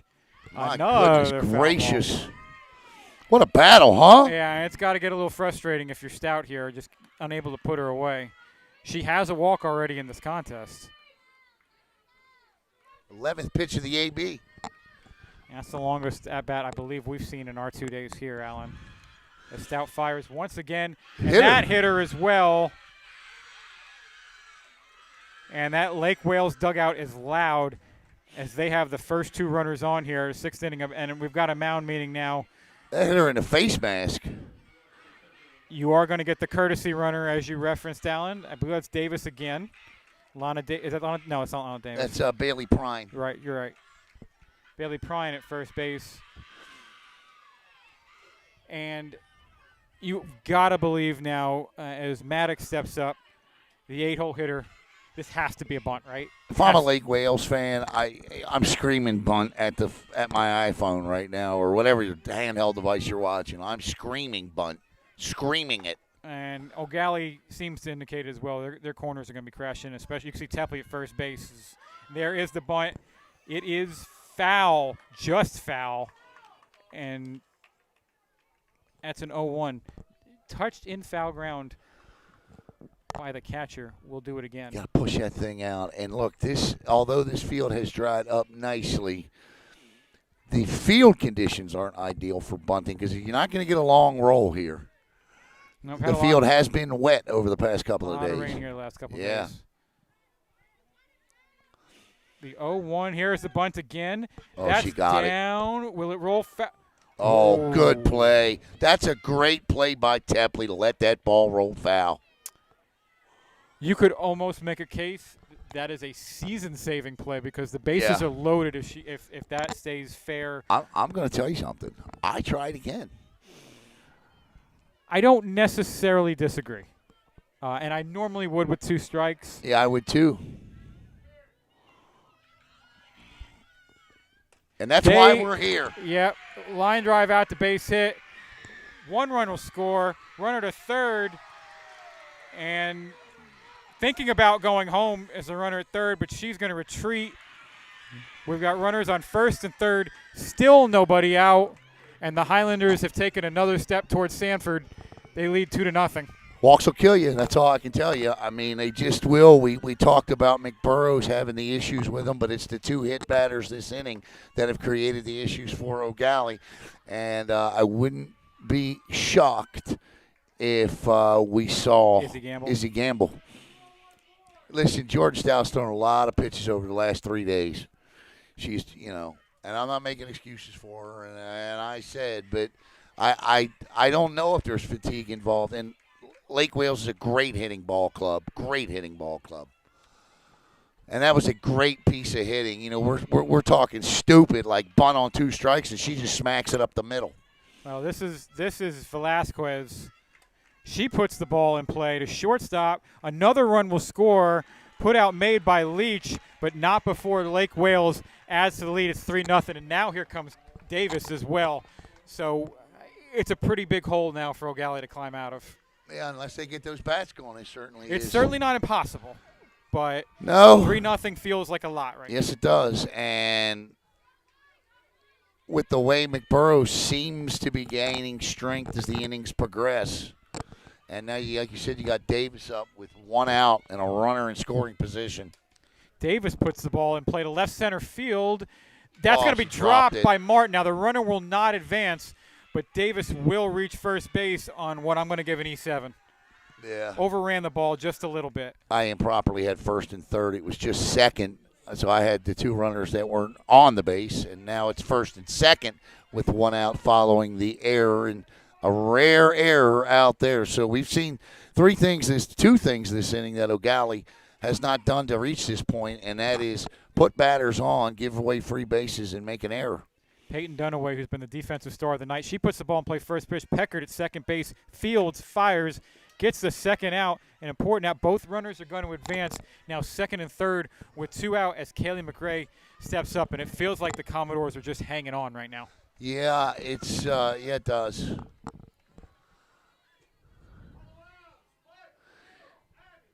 You really can't pitch around her with Kira Williams, the dangerous Kira Can't pitch Williams. around any of the next 3 batters, No, 4 batters. No, You just they've all can't been do it. good. They've all been good. And if you're stout, you got to be careful because each of the next 3 or 4 batters up are capable of putting one out of here too. You keep it within a swing's worth of being able to tie or take a lead here if you can get this out. But if you allow another base hit, and it begins to become long odds indeed for the Commodores. Here's the first pitch of the at-bat. That's low. 1-0. We'll update you on the Melbourne game between innings. They were down by the same exact score. Beginning to look like there's a chance our prep season may end tonight. I'm talking about not just broadcast, but The thing that's killed Eau Gallie tonight is they have just 1 hit. this ball shoots out to right field. Gambles once again with a sliding catch to end the inning, but not before the Highlanders strike for 2 big runs after 5.5 innings played at Eau Gallie High School. Lake Wales 3, Eau Gallie nothing.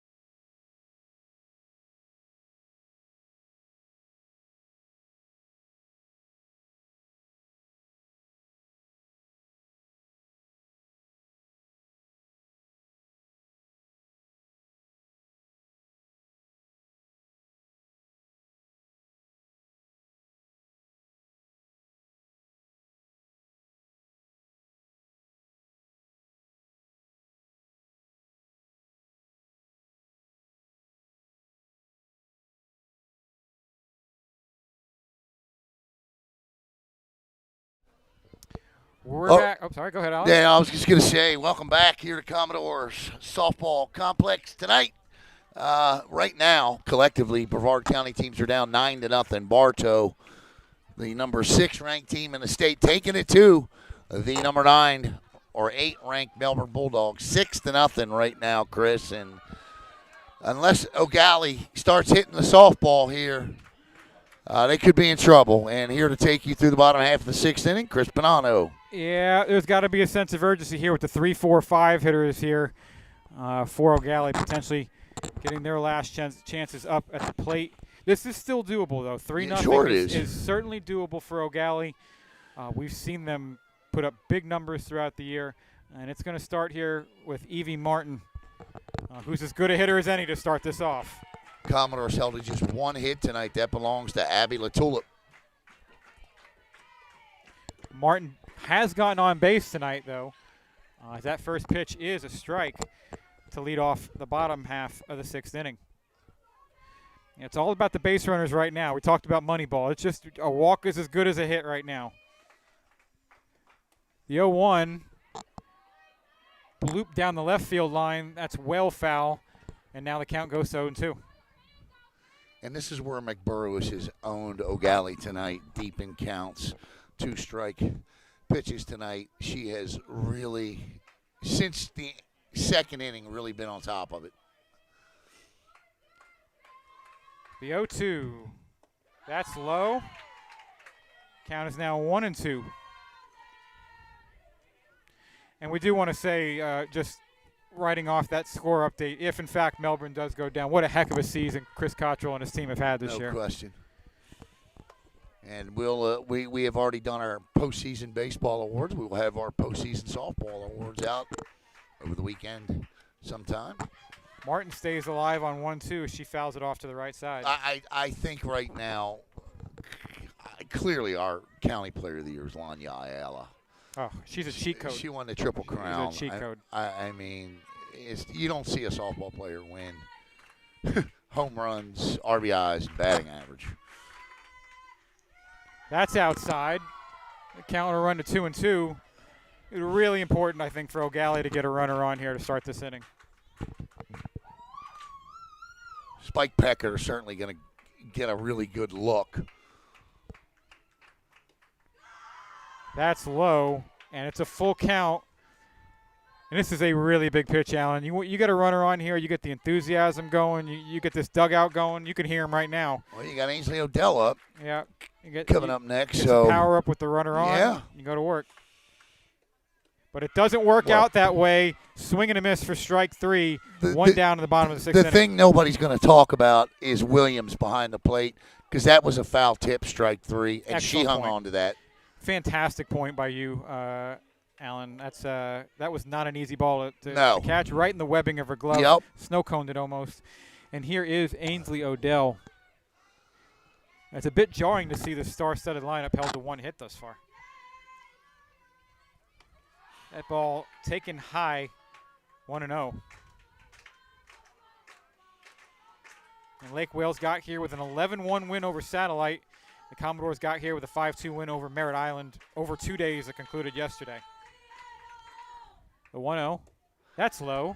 I mean, they've only given up, looking back, I think they've only given up, one or two runs since the start of the district tournament. You can see how that's the case now. Very well coached, very well disciplined team. The 2-0. That's popped up. Should get out of play, and it will. Watch out over there. Yeah, it's 2-1. Well, that's the beauty of broadcasting. And we may have the greatest angle, but we ain't getting hit in the head with a fly ball. We want to thank Eau Gallie High School for giving us an excellent location, nice and protected from the rain yesterday and somewhat from the sun here today. As this ball is hit down to the shortstop, going to have to be quick. Slight bobble, but she does get the out. 6-3. Eau Gallie's got 4 outs left to play with. You got to field the easy ones, and she did that there for sure. And she's had a nice night over at the shortstop position. Green, nice job by her. Yeah, she has done a really nice job. Lake Wales, I think, when you look back at what this game has been, it's really been their defense. And we talk about a lot of McBurrows, but her defense behind her has been absolutely stellar, Alan. And here's the only player in the lineup that has a hit tonight, Abby Latour. Trying to get a 2-out rally, trying to get Jordan Stout to the plate with a runner on.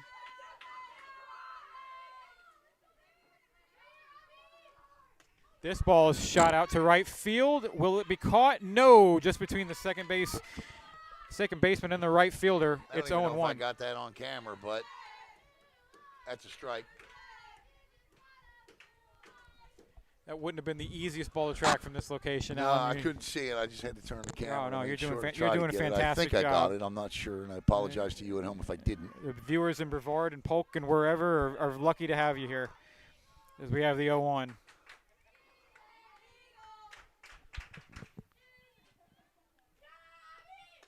That ball is roped down the left field line, but it's foul. Well, that's what she did the last time. Remember, she hit one just foul and then ended up getting the hit. Wonder if you get a bit of a waste pitch here or something. No, I think listen, if I'm McBurrows, I am feeling you got a 3-run lead. I don't think you waste or play around, and I think you just go right after. And that 9-3 DP really changed the entire tenor of the game in the first inning. The 0-2. She did too, but that looked like her fastest pitch of the night. Yeah, absolutely. Put a little bit more mustard on that, but credit Latulip for staying alive in what could be her final at-bat of the season.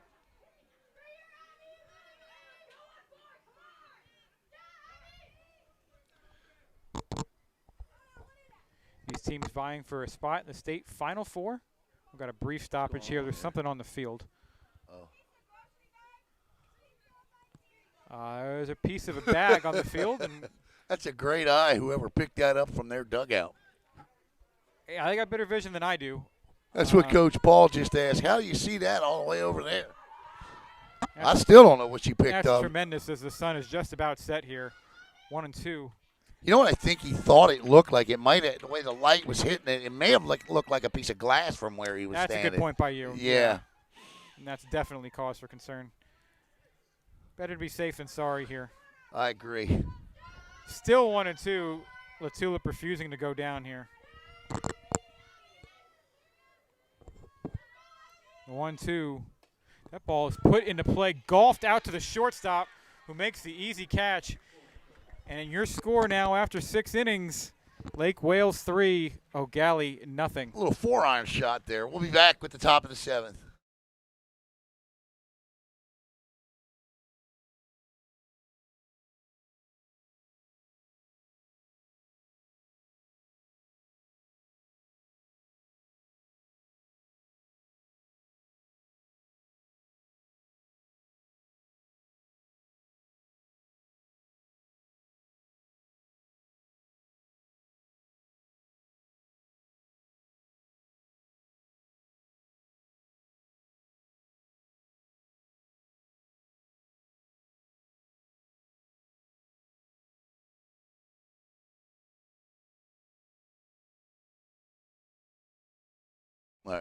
All right, welcome back. Chris, outstanding job doing play-by-play after 6 years back. I'm going to take us home here in the 7th inning. Yep. I just want to say thank you to all of you watching from both Lake Wales, of course, here in Brevard County.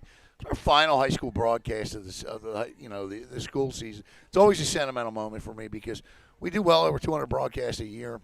And just tough, man. Tough when the seasons come to an end.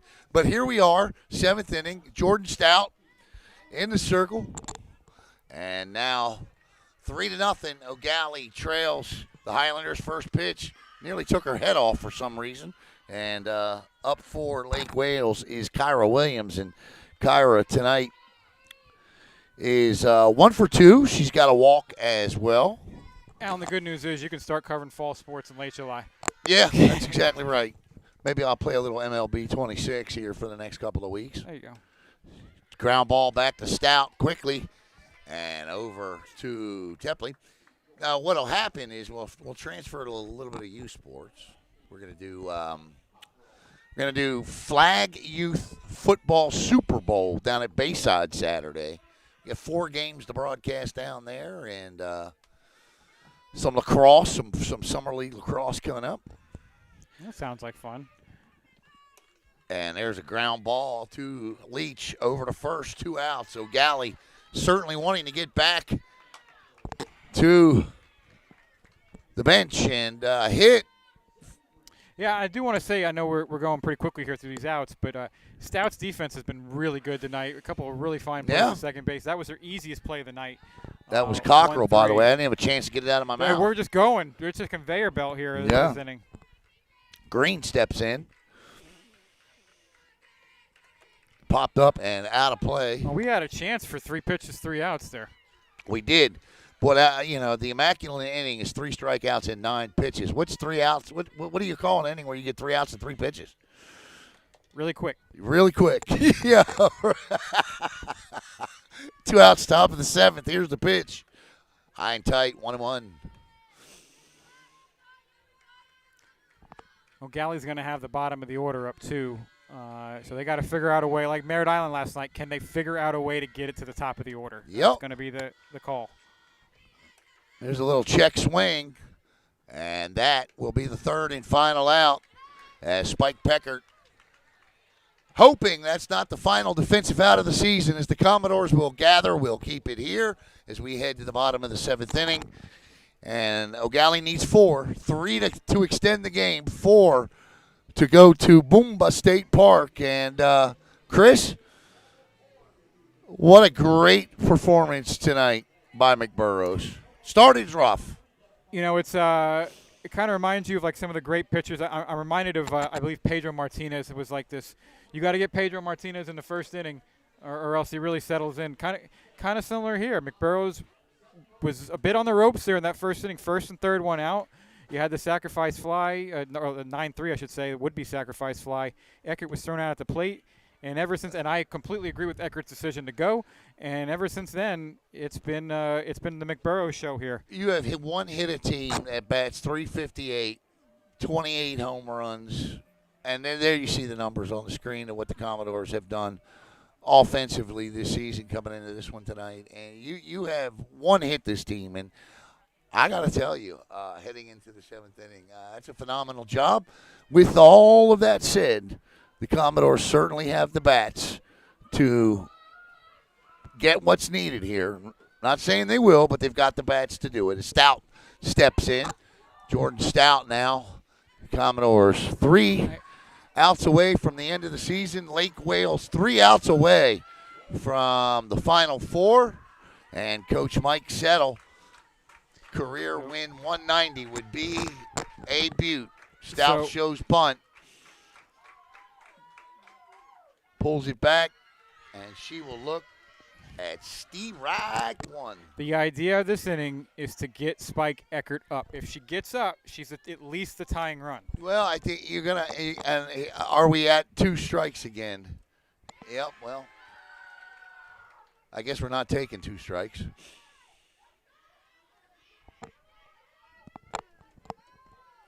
But it's now the pressure is on the bottom of a very good bottom of the order here for Eau Gallie, but nonetheless still the bottom of the order here. What a night. Maddox, Davis, Dunaway from left to right. Dunaway outstanding fantastic in right field tonight. McCray, Green, Cockrell.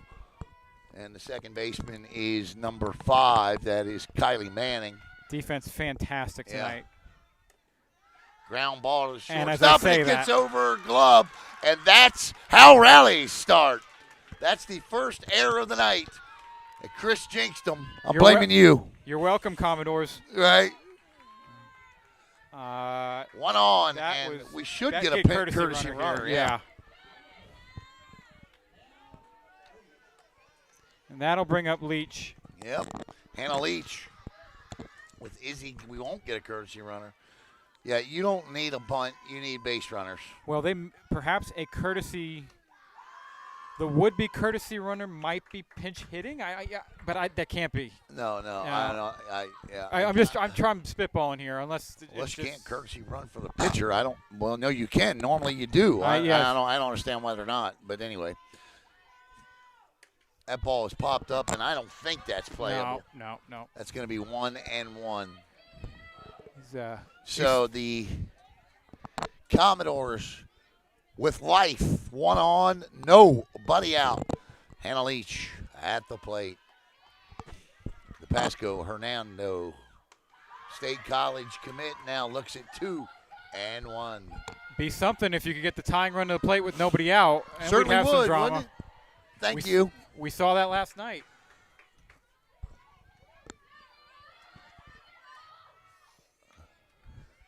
Two and 1.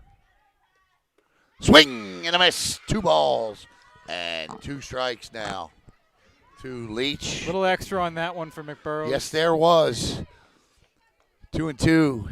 Izzy Gamble on deck. Stout at first. Chopper back to first. Second for 1. They had to tag her, so never they touched get the base. force. That's 1 out.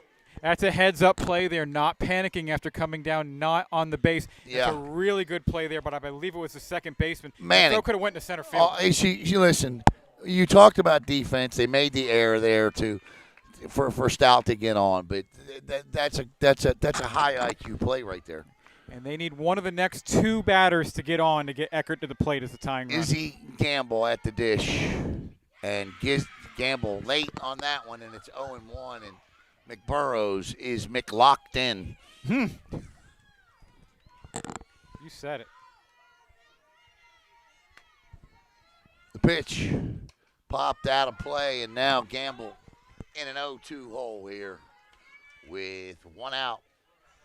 In the bottom of the 7th, 3-0, the Lake Wales Highlanders on top, looking to avenge last year's 3-1 loss in this very game. Tomorrow would be 1-year anniversary of that game.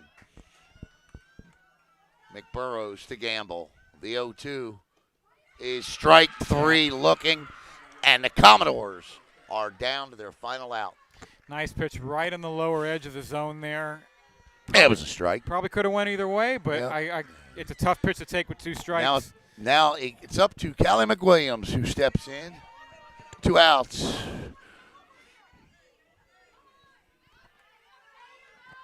McWilliams tonight.